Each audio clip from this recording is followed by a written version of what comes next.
Well, one of the things about Celebrate Recovery that gives us oxygen is hearing satisfied customers, I like to call them, people that have walked through those doors feeling desperate, feeling just longing for something bigger than themselves, longing for hope in their lives, and to hear people courageously share through their words and through their actions, of course, but through their words, through testimony, is such a powerful way that can help all of us, to help us keep going, to take those steps necessary to work our own recovery. When we see life change in other people, it gives us that shot in the arm that says, hey, if they can do it, maybe I can. Today, we have a courageous sister, Amanda, that's going to be sharing just a little bit of her life change story to give us that hope so that we can keep going as we give God the glory for the amazing work that he's done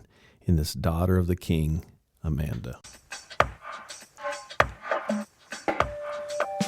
Welcome to Celebrate Recovery Official, a podcast that shares life-change stories, courage, hope, and leadership wisdom, all centered around the Beatitudes in Matthew chapter 5, where the Celebrate Recovery principles were birthed, that Jesus gives us this roadmap to face the hurts in our lives, to address those hang-ups, those lies we may be believing about ourselves, God, others, and our circumstances, and some of those defenses or protections or habits, compulsive behaviors that we form to create new healthy practices to improve our contact with God and healthy relationships with community around us.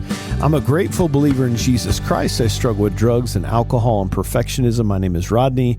I'm the Global Field Director with Celebrate Recovery. And it's good to be back with you guys. Thanks as always for joining us. And it's such a treat to be able to bring this to you. We always say if people keep listening, we'll keep doing that and keep doing this. And if you're blessed by this, give us a review, share this, give us a 5-star rating so it helps the algorithm and more people to experience this hope. But it's good to be back with you guys. Hopefully you're having a good new year. I can't believe we're a month in as you're listening to this. You're doing great. Keep going. You're doing the work and making the next right choice. And God is working even when you can't see it. But thanks for helping us get the word out about this podcast. Sharing it makes a difference. You never know who might need to hear a message of hope. And if you got a second, give us a high 5-star rating and a review wherever you're listening to this podcast, whether that's on YouTube or wherever else you listen to this podcast. But super excited. Our first life change story testimony of the year on the Celebrate Recovery Official podcast. Amanda Nichols is actually one of our CR representatives and does an amazing job in West Virginia, but she's a part of Lifeline Church. Shout out to Lifeline Church in Princeton, West Virginia. They meet on Sunday nights at 5 p.m. if you're looking for a meeting, and or maybe you're just visiting and need to visit. I know they'd always love to have you join them. But so excited. She reached out and said she was willing to share. We're always looking for testimonies, and she's going to share today. But Amanda, why don't you introduce yourself, and we'll jump into a conversation. Sounds good. My name's Amanda. I'm a grateful believer in Jesus. I celebrate recovery from drug addiction and continue to struggle with imposter syndrome. It's so good to see you, Amanda. Imposter syndrome. Hopefully we'll hear a little bit about that. I've struggled with that as well. So Amanda, let's jump into this conversation. This is a little bit different than what we would experience in a meeting that we go to, a little bit more conversational. But just want people to kind of hear, if we can, start out with, give me a picture. What was life like before recovery? Give me a picture. What was going on in Amanda's life? Can you paint a picture for us? Sure. Before recovery, my childhood was good. I grew up in a good home. I was a high achieving student everything was good through high school. But something happened when I got into college, and it was something now looking back that was small, but to me as a 17, 18-year-old girl, it was big. And so my high school sweetheart, who I thought I would marry, cheated on me. And that was just devastating to me. I had no coping skills at the time, and I hadn't really dealt with much. And so I was a college freshman. And so I started doing what a lot of other people my age were doing, and I started drinking and partying. And when I look back, I realized that I kind of have an all-in personality or an addictive personality. So didn't just drink a couple, I would drink a whole lot. And so I got into that party scene pretty heavily. And getting in the party scene ultimately led me into being in places I shouldn't have been, and I ended up being sexually assaulted. And so after that occurred, I really just did anything I could to change the way that I felt. I felt so much shame and guilt and regret. And I grew up in a Christian home. I knew better. So even part of me felt like I deserved what happened to me because I was raised better and I knew better. And so I decided not to tell anyone what had happened, and I just continued to drink. And then it ended up to me turning to substances. I was drunk at a party and offered a substance for the first time, and that's when I used drugs for the first time. It was an opiate, and it started as an occasional thing and then led to a full-blown drug addiction. Wow. So a lot there. I mean, you just a mouthful there. I mean, it's amazing. And it's just a reminder for me, we're so used to our story that sometimes we can even lose the impact of what you're actually saying. I mean, to you, it's like, yeah, I went through all that, and then let's move on. But I just want to pause there because it is a lot. There's a lot there that would be hard for anyone. And I know there's people listening. I mean, statistically, just, abuse and sexual assault and all of that. There's too many people that go through that. And I just, it makes me want to just pause for a second, just to lean into, you said something so important, that you were the one that was offended against, and yet you were the one that walked away feeling shame and guilt, that somehow it was your fault.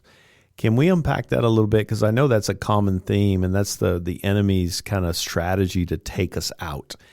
What were some of the things, what were some of the lies that you were believing that were fueling that guilt and that shame, that because of this is your fault? What were you unpacking? Now that you look back, you've learned more and done the work, but as you organize that, what were some of those things that you were organizing or believing that were not true? That, if I wouldn't have been drunk, I chose to drink. I knew better than to drink. My dad had always taught me not to ever let anybody bring me a drink, even a Coca-Cola, and I let him bring me a drink. And so the enemy was just constantly reminding me of what I already knew, and that I wasn't even smart enough. I kind of felt stupid, naive, that I put myself in that situation.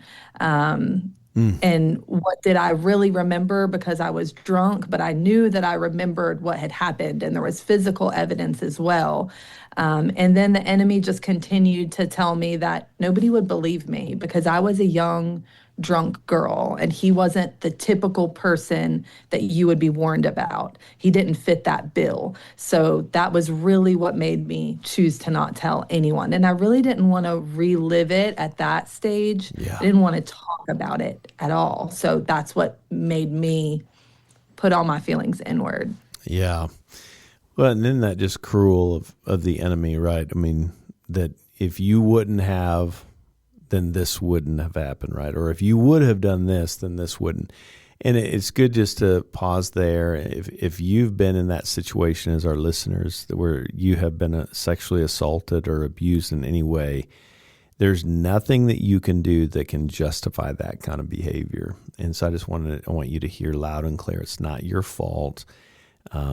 Just take that in. That's so important. But but the enemy's feeding you with that lie, Amanda, and kind of giving you that narrative. It's your fault. And just like we talk about in Celebrate Recovery, when we avoid the hurt, it grows the narratives about how we see ourselves, God, and others, and our circumstances. And then because we're not designed to carry that on our own and deny it and shove it down, we default to our own strategies for comfort and for strength and peace that's separate from God, that are never sustainable. But you found yourself, because I can't tell anybody about it, and that makes total sense what you're saying, right? He doesn't fit the profile. Will people believe me? And all this stuff that the enemy feeds in our head. It makes sense. So you're kind of pushing that down, and then it grows this need to satisfy that hole in your heart. Am I saying that right? Yeah. And honestly, looking back, I was so much more mad at myself than I was ever mad at my abuser. I was angry with myself. I didn't have a whole lot of feelings towards him. And in my world at that time, as a young woman, that was my worst case scenario. And so I just stopped caring about anything else that happened to me and put myself in a lot worse situations. And so that's what ultimately led to substances trying to change the way that I felt. I wanted anything to change the way that I felt or make me feel nothing. Wow. Makes total sense, and breaks my heart for you too, and all at the same time, right? That you are hurting. You've got to feel lonely, I'm guessing. I'm alone in this. Definitely. And not only am I feeling this, but I've got to figure it out on my own. And so you get stuck in this cycle. And so substance abuse, opioids, he said, was another part of that. Tell me about that. Tell me about the path. How bad did that get? And just paint a picture for us what that looked like. So I ended up dating a guy that was a full-blown drug addict, and I didn't know at first. He introduced me to prescription pain pills for the first time. And then I realized that it did change the way that I felt. I didn't feel so much of that shame, guilt, and regret when I was actively using. Now it came back the next day, but when I was using, I didn't feel that, and I liked that. So I started to use occasionally, couple times a week. Then I used more often, daily, then multiple times a day. I was always, I guess, considered a functioning addict. I still worked. I was around my family, maintaining relationships for the most part, not well. But I just continued to feed that addiction, and it ultimately ended up that I did things that I never said I would do, like injecting IV drugs. That was a line I vowed that I would never cross, and I found myself crossing that line, and that was honestly what scared me, was that I was having to use so much, not even to get high anymore, just to function and just to not be sick. Yeah, isn't that interesting? That's a pretty common theme. It's a part of my story too, but just that those destructive habits, sin, whatever, they take us further than we ever dreamed or imagined we would ever go, right? And then you get there and you're like, how did I get here? And it is scary, isn't it? There's a reason why you said I vowed never to do that. And yet that's kind of the path and the progression of addiction, isn't it? Yes. And I remember thinking, like, how did I get here? I wanted to be a marine biologist or a teacher, and I never wanted to be a drug addict, never in my wildest dreams, but here I am. And so having that realization every day made me go right back to that very same thing, because I didn't want to think those thoughts or have those feelings. Yeah. So you said I wasn't real great functionally with it, but you were functioning in some ways. So you starts in college. Did it play out coming out of college and continued out of that, or what did that look like? I dropped out of college multiple times. I would try to go back, and then I would have to drop out because I couldn't maintain any kind of a schooling Yeah. while I was doing that. So I was always waiting tables, and that was something that I could earn cash every day. And my parents would actually come and see me because I was a waitress in my hometown. Mm. And I wouldn't see them very often anymore because I knew my mom would be able to tell something was wrong with me. So Mm. to see me, they would come request a table in my section at the restaurant, and my mom would beg me to tell her what was going on. And I would just lie and try to avoid it. So she could see it in you, or just because you're not doing school, or what were the indicators that go, She oh, could visibly she okay. could visibly see it because in the end my appearance had started to change. So she could tell personality wise, she knew something was going on, but she started to see the physical effects as well. Wow. And And just deny. Everything's fine, Mom. You're reading this wrong. I'm okay. Is that kind of yeah. the narrative? I'm using a new makeup, Mom. That's why I look different. It's just I haven't been able to go to the gym or whatever it was. And at this point, I'm just couch surfing, living with random people. I always have a room in my parents' home that I just never would go back to. And at this point, when things got really bad, I was actually dating the worst drug dealer in our town. He was out on parole. He had been in prison for several years, and I was living in a rundown motel with him. Wow. So were people aware you were dating him, or was that a secret too? Some people were aware that were in our circle, but to people like my parents that would not approve at all, it was definitely a secret. Wow. Man, you're just caught in the flywheel here, right? You're Yes. couch surfing, living with a drug dealer, in bad relationships, making bad choices, unhealthy, visibly. It's fascinating. When we put that mask up, we think that the whole world is fooled, don't we? And yet, Oh, yeah. people closest to us, they see the cracks in our armor, and they desperately want to say, hey, there's a crack in your armor, and yet we still want to deny it, don't we? Yes. we stay the course, even if it's destructive. So you're in that path, you're in a cycle. We talk a lot about just the destruction and the hitting our bottom. Was there a bottom, or was it kind of bouncing back and forth to the bottom? What did that look like in your life? What was your breaking point? There was absolutely a bottom. I tried to quit multiple times. I even had told my sister, and I had detox at her house one time. But every time I tried to quit, I'd think, I'll just use occasionally. I'm not going to be addicted. It's not going to control me. I'm going to control it. And that never, ever worked for me. So I'd get through detox, and then that would happen again. And so I really, when I started to get to the point where I was shooting up, there would be lapses of time where I wouldn't remember hours or I wouldn't remember days. And I didn't really know if I was overdosing or what was happening, but I really became scared for my own life. I tried multiple things to remove myself from the situation. And ultimately, I realized that in every bad situation in my family's life, that I was the issue. I went to my brother's house in Texas for Thanksgiving, and I was around family, and rightfully so. They were all teary-eyed. They all knew by this time I had had an issue, or I have an active issue, and my mom was crying all the time. And I thought, maybe if I can remove myself from the situation, maybe my family can move on at the holidays. Maybe their life will be better. And so on Thanksgiving in 2009, I ended up attempting suicide. So that was definitely my rock bottom. Goodness, that's terrifying. Yeah, that's a desperate place, isn't it?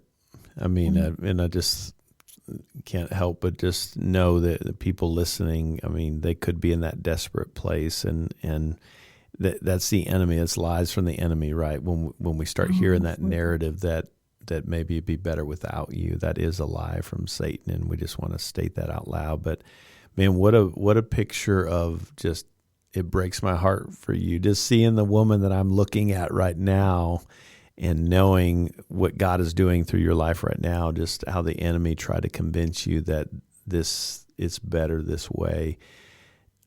Thank God it didn't go through, right? That you're still here with us. Tell me about that.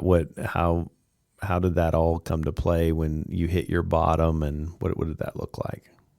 So I actually attempted suicide in the middle of the night. It was about 2 a.m. And within about 20 minutes, my mom woke up. And I had taken a whole bunch of pills at one time. She woke up out of nowhere, and not really out of nowhere. She's a woman of God. So I thoroughly believe that he woke her up. And she took one look at me and could tell I had done something. And so they rushed me to the hospital. It was too late for them to pump my stomach or anything. So the meds had already started to have an effect on me. My heart rate was over 200. And ultimately, I was hospitalized for 5 days, I believe. And while I was hospitalized, I was put on one-on-one supervision by hospital staff because I was a suicide risk, because I had attempted suicide. And honestly, the way I felt in that hospital was the worst I've ever felt, because they were so rude to me. They were so hateful to me. They really let me know that I was an inconvenience to their day. I had even overheard them saying things like that I didn't really mean to try to kill myself. And if I would have wanted to kill myself, I would have succeeded. And so I guess my true rock bottom was probably sitting there thinking, I even failed at this. I regretted that I wasn't successful in my attempt while I was in the hospital. So that was a really bad experience for me, but that'll come full circle later. Yeah. And so from there, they sent me to a psychiatric facility. And so I had to be in the psychiatric facility for a minimum of, I think, 5 days because of my suicide attempt. And so it was there that I sat in a circle for the first time at the age of 23, and I said, my name is Amanda, and I'm an addict.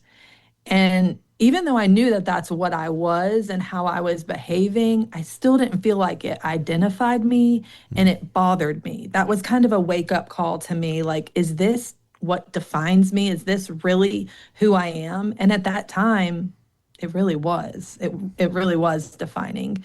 And so my mom was trying to get me into a treatment center, and the psychiatrist there had recommended a inpatient 28-day facility, but my health insurance denied it. They said I would have to try and fail at intensive outpatient first. And so the physician at the facility even said, she's a small girl, she's built up a tolerance. Trying and failing could mean overdose and death. Insurance continued to deny it. And so she started looking into other options, and that's how she found out about Teen Challenge in West Virginia. Now, I'm going to take a super quick break there. I don't want to miss any of this, but man, a lot there. And I'm so grateful for you sharing your story, man. I know you're going to bless and already are blessing a lot of people just through your vulnerability. Talking to Amanda from Princeton, West Virginia, and she's sharing a little bit of her story. When we come back, we'll continue to hear more of her life change story. Stick with me. We'll be right back. Hey, friends, did you know that we have an online meeting every single Wednesday at noon Pacific? People from all over the world come together, literally from all over the world. We'll have a short devotional. We'll have a mini testimony. And then we break up into gender-specific small group open share. And you can share, you can listen. And here's what I guarantee, you will walk away encouraged. If you need another meeting or just a meeting, join us Wednesdays at noon Pacific. Go to celebraterecovery.com, get the link, and we hope to see you there.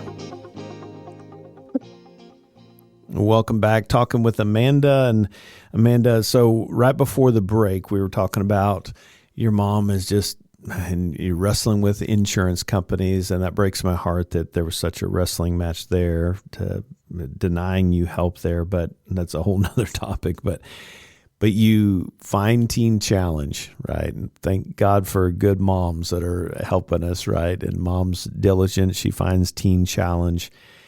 What's your posture there initially? Do you want to go? Are you like, they're making me go? You know, it could go either way. Where was your heart posture? What was your posture in that? My posture was terrible. Um, I had never heard of Teen Challenge. And I remember we were driving back from Texas. And so my mom brings up Teen Challenge. And so here's my attitude. I said, first of all, I'm not a teenager, I'm 23. And this is kind of my famous line. I said, um, I have never thought about West Virginia a day in my life, and I will not go to West Virginia. And so I'm in the back seat of my own car. My parents are driving, and I look in the rearview mirror, and my mom is crying, just crying profusely. And now I know it was the Lord speaking to me, but then I thought I had like an epiphany. And something said to me all of a sudden, you've tried everything you can to change the way you feel. Why don't you try something that might be good for you? And I thought, what do I really have going for me right now? And so I started to ask more questions about it. And so that changed my posture a little bit, but I still was going with the intention of I will go for a month because that's what the doctor has recommended is a month. It's a year-long program though. Surprise. Yes, surprise. And so I got my parents to agree though that I'd be in their good graces if I gave it a month. Yeah. And so I went. I get to Teen Challenge, and it was the strangest place I've ever been in my life. I walk in, and these girls are cleaning the clean. Everything there's clean, and they're still cleaning it. And they're like, we're so glad you're here. And they're so happy, and they're full of life. And I thought they are crazy, absolutely Is this crazy. a cult? Yeah. Yes. And I thought, man, like there's no way you're happy you're here. You can't be happy I'm here. I'm definitely not happy to be here. Yeah. And so for the first 2 to 3 weeks, I had a pretty poor attitude. I was pretty negative. I was closed off. I wasn't going to talk. I wasn't going to open up. They weren't going to counsel me. I wasn't going to have anything to do with anybody because I was leaving in a couple of weeks. But on December 27th, they had a church service, and I rededicated my heart to the Lord. And like I said, I grew up in church, but there was never that personal relationship with Jesus. And so when I surrendered my life to Christ, I started to feel things that I had really never felt. I felt the Holy Spirit for the first time. I felt peace for the first time. And for the first time, those feelings of shame, guilt, and regret that I had tried everything, every substance, every relationship to try to change those feelings, they were all gone. Right after that, that peace that passes understanding took all of that away. Wow. And you were there for a year? I was there for a year. So actually, I was there for longer than a year. Wow. After I got saved, I felt like the Lord was calling me to work there. But they don't allow you to work there if you only do a month of the program. Crazy. And so That's hilarious. I thought, and I was a baby Christian then. And so it was like the weekend, and I was in my prayer time, and I thought, I heard the Lord say that I want you to work for this ministry. And so I said, okay, God, if that's you, I need somebody that works here to mention it before Monday morning. Well, it was the weekend. You don't really interact with a whole lot of staff. But one of the ladies, the program director, had left something there. So she came onto campus. And she said, Amanda, I had been meaning to talk to you, to have a sit-down conversation. And this is her day off. She said, why don't you come in my office and let's talk? So I unpack the whole story that I've just unpacked with you. And she said, I really feel like God can use this in the future. And I could even see you working here. And I was like, Lord.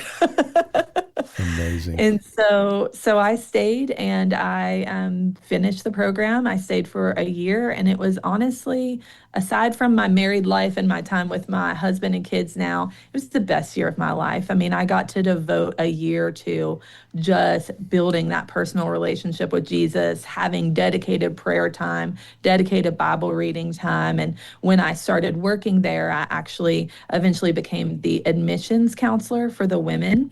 So when they would call to get help, I was who they talked to. So I got to share my testimony all day. I got to hear their stories. And now there's still ones that one of them comes to our Celebrate Recovery that came through the program when I was there. And just women that I see on Facebook that God radically changed their life there. So I got to do an internship there, which was 3 years. We're going to wrap up part one of this episode. There's just too much good stuff here. Hopefully you've been blessed just hearing the vulnerability from another sister in Christ. And I know I have, and I'm anxious for you to hear part two of that. You can catch that on the next episode. Hey, we're in this together. And if you're struggling and maybe some of your story really relates and connects with Amanda's, just know God did an amazing work in her life, and he can do it in yours as well. All you got to do is pray the most simplest, the most beautiful prayer, Lord, help me, and then have the courage to take the next step. Hey, thanks for being with me today. I pray that you'll join me next time. Until then, God bless you guys.